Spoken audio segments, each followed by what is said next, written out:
I'm going to introduce you for those that didn't know you yet. John is the UNESCO Chair in Innovative Informal Digital Learning in Disadvantages and Development Contexts. He's a professor of digital learning and a founding director of the International Association for Mobile Learning. So thank you, John, for your participation, and you can share your screen. Okay, well, I have some explanation and some thanks and some apology. I am actually awaiting surgery after a serious injury, so I haven't been able to prepare as much as I'd like, and unfortunately I need to leave for my first physiotherapy at the prescribed time. So several apologies. Also, our chair is relatively new, and higher education in the UK has gone under considerable turbulence. And so what I can talk about is some of the projects and some of the papers that have informed our thinking and have underpinned the principles that we're working on. I mean, in fact, the title for the UNESCO chair, Innovative Informal Digital Learning for Disadvantaged and Development Context, pretty much sums it up. That's probably why it's such a long and complex title, because it's an attempt to really say it all in one phrase. And it grows out of work in various places with various learners. At the moment, the most obvious one, because of current geopolitical events, is work with UNRWA, the United Nations agency that works with the Palestinian refugee communities. And we were responsible several years ago for formulating an education strategy, an e-learning strategy, in fact, that attempted to work with the various constraints under which education in Palestine and Gaza and Lebanon and Syria and Jordan operate. And clearly, some of those constraints are infrastructure, connectivity, buildings, mains electricity. And those are constraints shared with some of the other communities that we have worked with, for example, upland communities in Kenya or indigenous communities in Canada. And that perhaps has been one of the underlying concerns for us, that much of what we see as EdTech is EdTech coming from the top, coming from the center, coming from the mainstream of the global north or of individual nation states. And our concern has always been that the way EdTech and education systems operate has been inclined to continue to privilege the already privileged. And so a lot of the work we've done has been an attempt to redress that imbalance and to ask, how do we reach the hard to reach? How do we try to understand the hard to reach? How can we support what they want to do, what they want to learn, rather than continuing to broadcast what we want to teach them? We've done work with the Commonwealth of Learning and with the International Telecommunications Union, one based in Vancouver, the other based in Geneva, both of whom, from an organizational mission, have felt the need or the opportunity to use MOOCs to reach different kinds of disadvantaged communities in the global south. And our perspective has always been that this represents the mass production of learning, undifferentiated content. And my classic example in working with these organizations and in trying to develop ideas that will support different kinds of marginal, nomadic, indigenous communities has been to point out that my colleagues and we found a YouTube video, a farmer standing in a field in Ghana with his mobile phone, uploaded the video in which he talks about how him and his friends and neighbors grow better yams. And we found other video uploaded by similar small-scale local farmers in Senegal talking about how they grow ginger. And the point I try to make to these organizations who want to broadcast from, if you like, their offices in Geneva or Vancouver is, this man is there, this man is living it, this man is doing it. Do we really think that us in the global north in our offices in Geneva are going to tell him how to grow yams? And so it's kind of a graphic example of where we in our UNESCO chair are coming from. We have also worked, I mean, thanks to colleagues in UNED, in fact, in Madrid, worked with refugees traveling across Europe and trying to, I don't know, maybe be assimilated into European communities or maybe maintain their own cultural identity, and looked at how they have wanted to learn and what have been the affordances or the opportunities for them learning. And it's clearly very obvious, and it's always very obvious, that people already own and use the technologies of learning, and already do a lot of learning. It might be not the technologies that we in the EdTech community prescribe for them, and it might not be what we in the education profession prescribe for them, but they are already out there doing what they need. And again, so it's been our mission to think about how can we support that rather than how can we override that. And again, we've worked with communities, as I say, highland or upland communities in Kenya, with indigenous communities in Borneo, in Canada. And one of the things we've been doing is building a global network. What this has informed has been the, if you like, founding principles, the, if you like, blindingly obvious observations that amount to our starting points in working with these kinds of communities. And I've already hinted at them, in fact. The first one is that pretty much everyone in every community is already using mobile phones and perhaps tablets or laptops, but they're certainly already using mobile phones, and they're using them for social media most often, all sorts of social media and Web 2.0 applications. And what they are doing is generating their own ideas, information, images, opinions, and in many cases generating their own identities. And they're not only generating all of this stuff, but they're also sharing it and discussing it,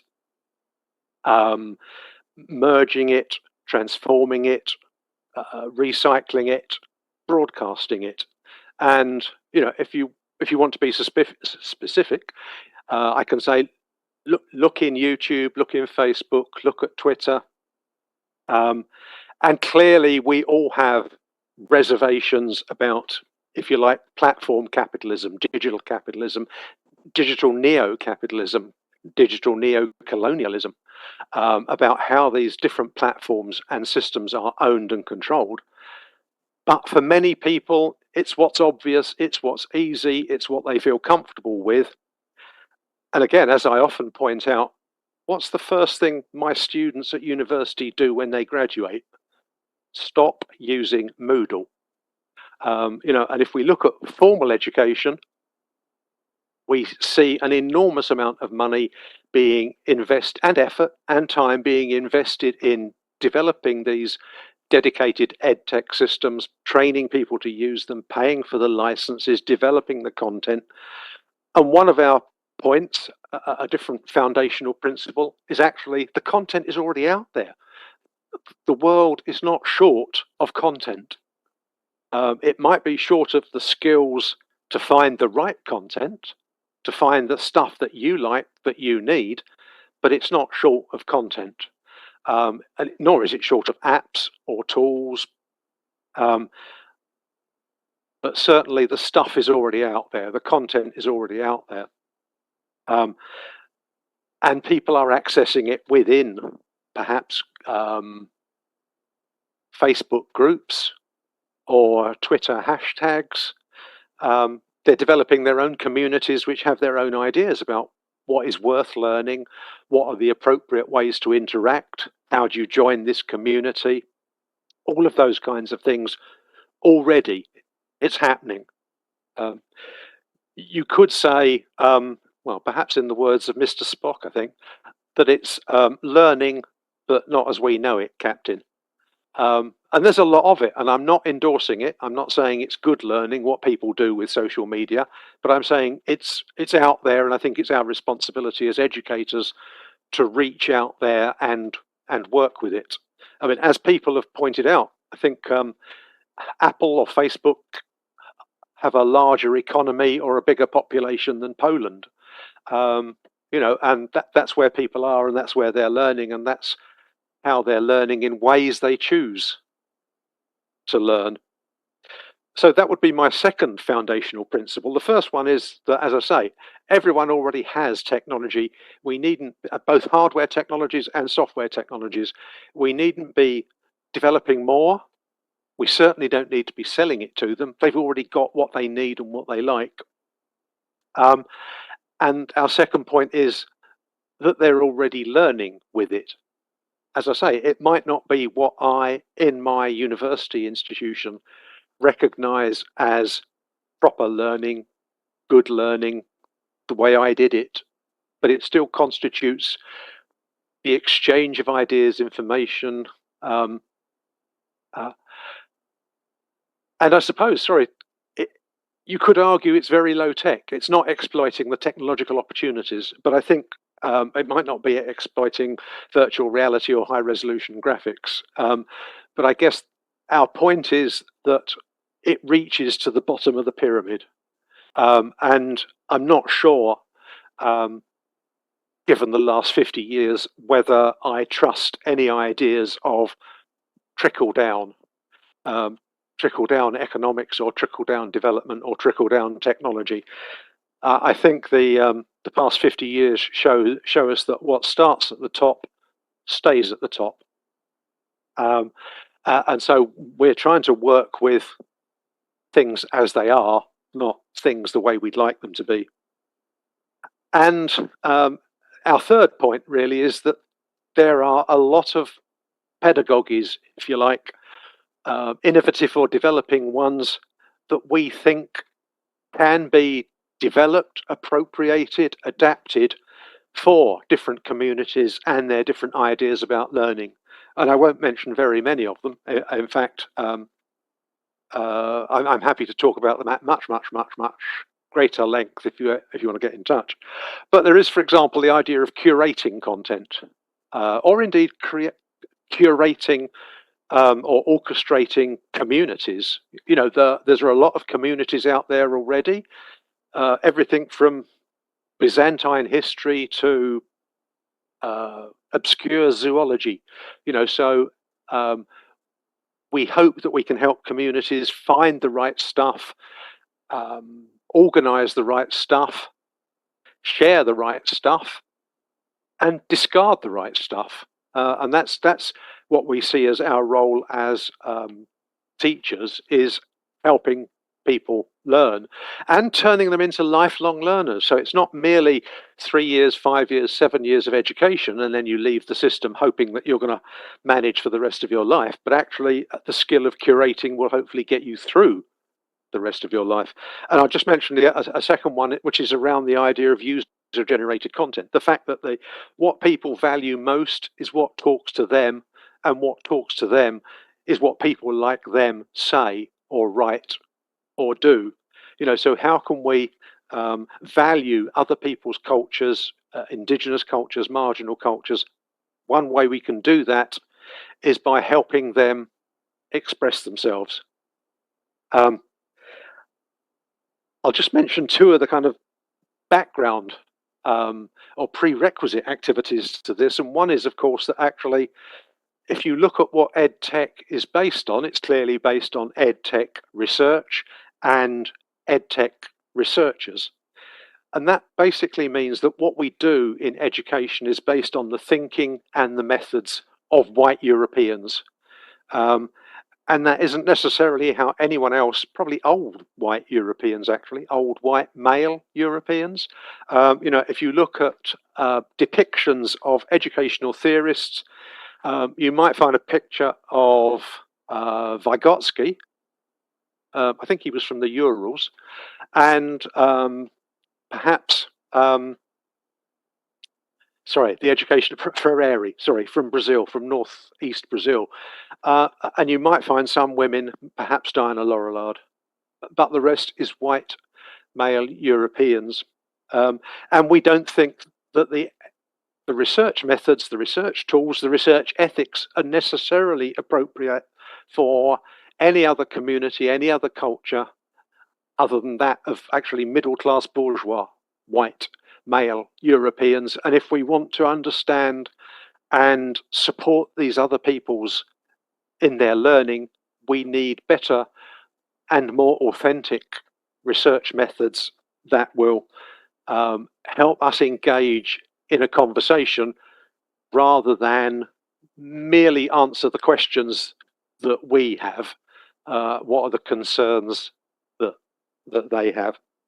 And some recent work for UNESCO has perhaps encapsulated that, and that's looking at the decolonization of educational technology. I guess as part of a much wider movement of decolonization, repatriation, reparation, Black Lives Matter, and also local efforts in universities to decolonize the curriculum.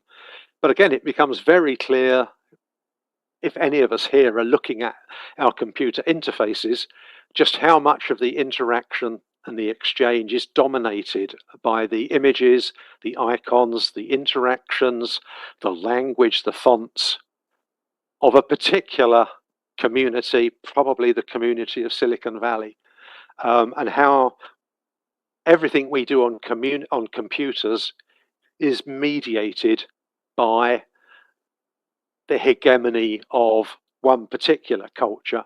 And we need to find ways of rebuilding computers, maybe? Rebuilding computers in ways that address cultural richness, cultural diversity.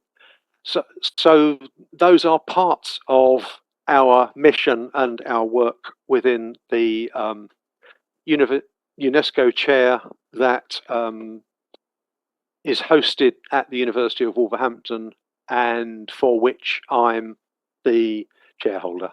Thank you very much for your time and attention.